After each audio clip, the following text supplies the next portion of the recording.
As I said, we bought it for $2.225 million. We put $800,000 down on the property, so we have a loan of $1.4 million. It's a 25-year amortization with a 5-year balloon. So we put about $250,000 in a debt service reserve. We're using that to make the monthly payments. We've got a couple of years of funds there. Our intent is to put a conservation easement on this property so that it will be preserved forever for future generations. That's kind of why we're doing this. So this will outlive all of us, including the young people. and you know, as Sarah said, what's farmland is going to stay farmland. What's wetland is going to stay wetland. What's forested is going to stay forested. And there's a whole vision for the property that Sarah will share. But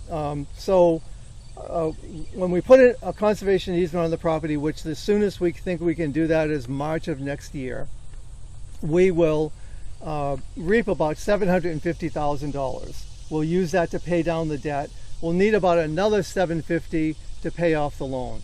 Our goal here is to have Downtown Greens not have a mortgage on this property. There's nothing good about a small nonprofit with a lot of debt, because then you're always just raising money to pay the debt. And then you can't do programs, you can't really achieve the vision, and you run the risk of losing the property. So we're going to make sure that doesn't happen. So later this year, we have a committee that's been working on this. Later this year, probably in October, we'll launch a campaign through the end of February or early March.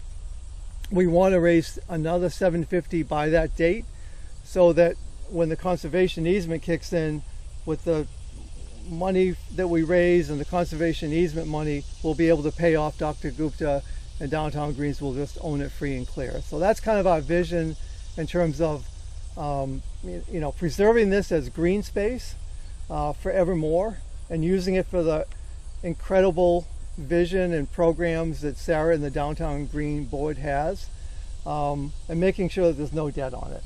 So that's kind of where we are on it. We all feel great about it, that this community came together, over 500 people, to put up money, some big, some small, but having that many people is so much better than having like one guy do it, you know, that all of us together collectively can make a difference. And that's kind of the lesson, I think, like the food co-op taught us. Like, all of us together can create our own community-owned grocery store. All of us together can preserve land here in the city, so that our generation and future generations have it.